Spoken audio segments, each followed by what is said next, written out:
Hello dear friends and welcome to my morning coffee. Long time no see. I would love to say that I'm back, but the truth is I don't know that I'm back. I just know that I want to be back and I want to create. I won't bore you with the details of my life, but let me give you the headlines.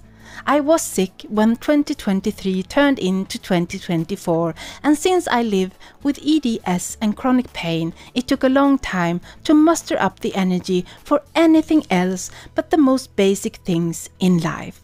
I don't know how much or often I will create going forward, but I know I will do my best.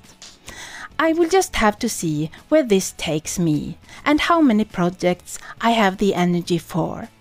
I haven't logged on to my YouTube channel since the end of 2023 because it gave me so much anxiety to see your kind comments and know that I did not have the little energy it would take to respond.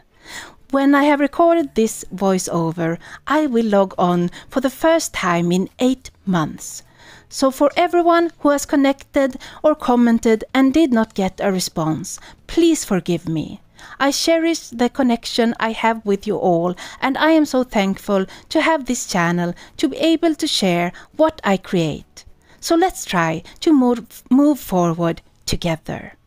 If you have been with me for a long time or just found this channel now, welcome.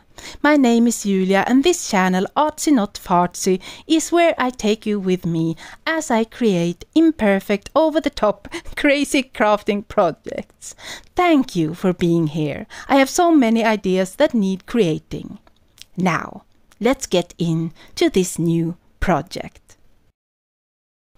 I was very happy to get a hold of these Picket Fence Studios Halloween stamps and dies. I bought them on second hand and that's why I have the dies. Normally I fussy cut everything and don't spend money on dies for stamp sets, but these dies came with the stamps. I love the spooky whimsical butterflies and the very spooky scarecrow, so I decided that I would use them to make a Halloween card, so bear with me and I will show you the process I went through to make the first project for 2024. My first stop on this journey was to make a black gatefold card base measuring about 5 by 7 inches, and then I cut panels from white thick watercolor paper that would give me a thin black frame around my panels. Next I pulled out my stamping platform, treated my cardstock with anti-static powder and stamped the scarecrow and graveyard sign in VersaFine Onyx Black ink. I covered my images with Wow's black embossing powder and melted the powder with my heat tool.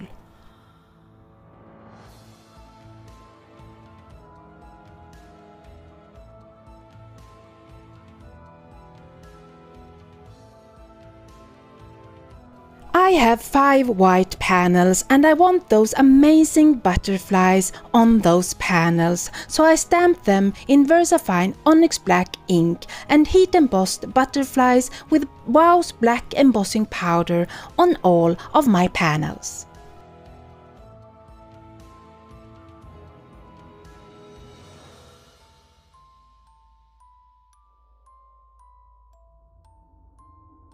When I melt that embossing powder, I have black butterflies that will resist whatever color mediums I decide to use.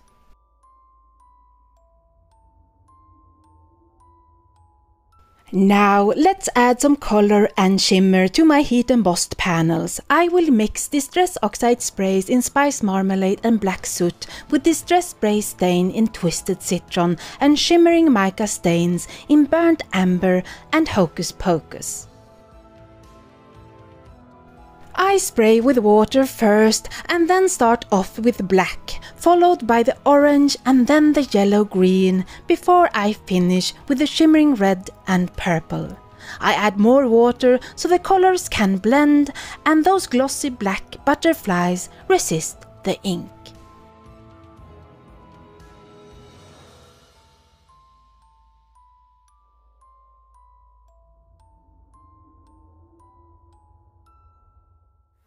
So now I have these fall colored panels, and when they are dry, I use a blending brush to add black ink to the edges, framing my panels.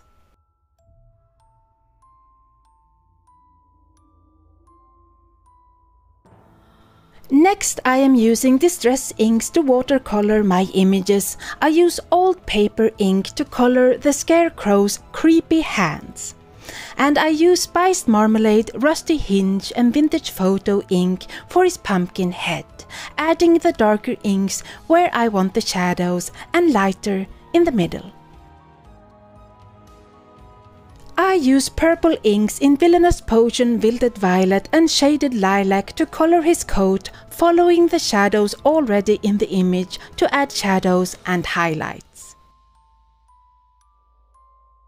When coloring the graveyard sign with those zombie hands grabbing it, I bring out mica stain in Iron Gate, put some on my glass mat and color the crosses with that silverish shimmering spray. Next, I use that old paper greenish ink for the zombie hands and brown in Vintage Photo and Scorched Timber for the sign and the ground.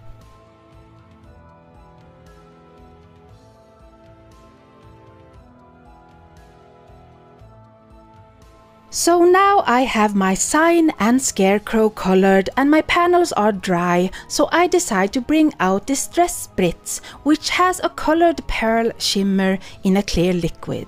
I choose Twisted Citron Green and use the spray straw to splatter green shimmer all over my panels.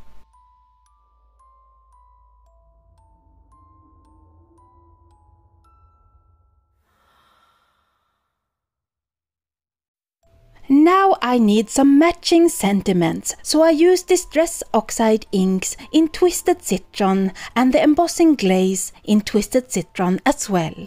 I also bring out Wilted Violet ink and glaze. I stamp with the oxide inks, cover with the embossing glaze in the same color and melt the glaze to get a glossy green sentiment. Then I do the same with my purple ink and glaze. I found the sentiments to be a little too bright, but I will fix that later.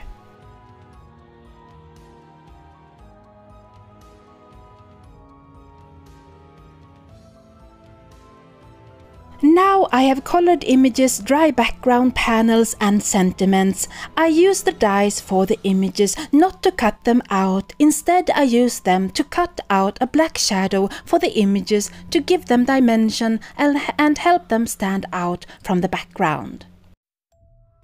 I also die cut the sentiments, and now I feel I need to bring down the brightness of the sentiments. So I pair the Wilted Violet ink with Seedless Preserves glaze that darken that bright purple. Then I pair the green Twisted Citron ink with peeled paint glaze to get a more dark and muted sentiment.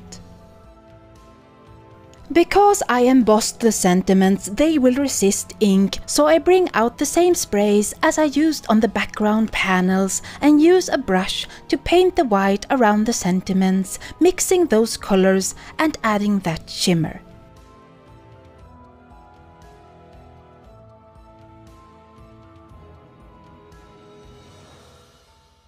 I colored and cut out 2 extra zombie hands for the sign. I glue that sign on to its black shadow. Then I glue down a happy Halloween sentiment on the sign, and finally I glue those zombie hands on top so they grab the sign and sentiment.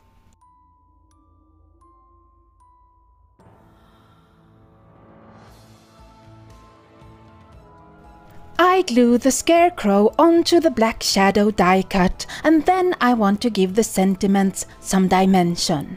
So I use the sentiment dies and cut from black cardstock. I glue 3 black die cuts on each other and glue the sentiments on top of those stacked black die cuts.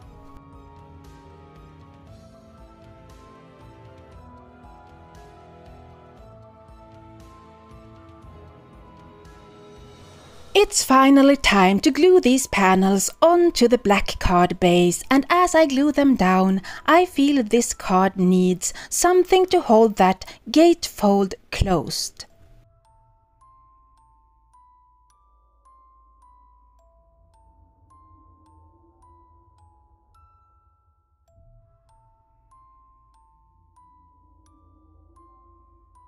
To hold those doors closed, the card needs a belt, so I cut a strip of acetate that will act as a belt. Later I will change out the belt, but I wanted to share everything and show you options.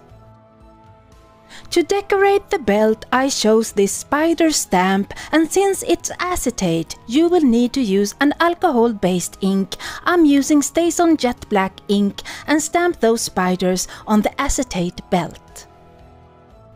I could not resist one more decoration, so I embossed, colored and die cut another butterfly. I also cut a black shadow so the butterfly would be sturdy on that belt.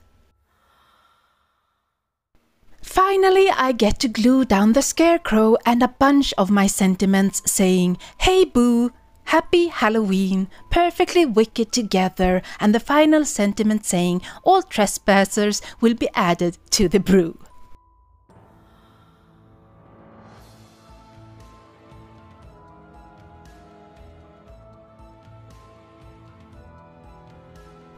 I glue the sign down, but I only glue it to the left door, and I glue my butterfly to the middle of the acetate belt. The card would be done, but I started thinking that the belt was too busy, so I changed the acetate spider belt to a belt made of vellum. And now, this mixed media gatefold Halloween card is finished. Thank you so much for spending this time with me. Until the next time, happy Halloween crafting.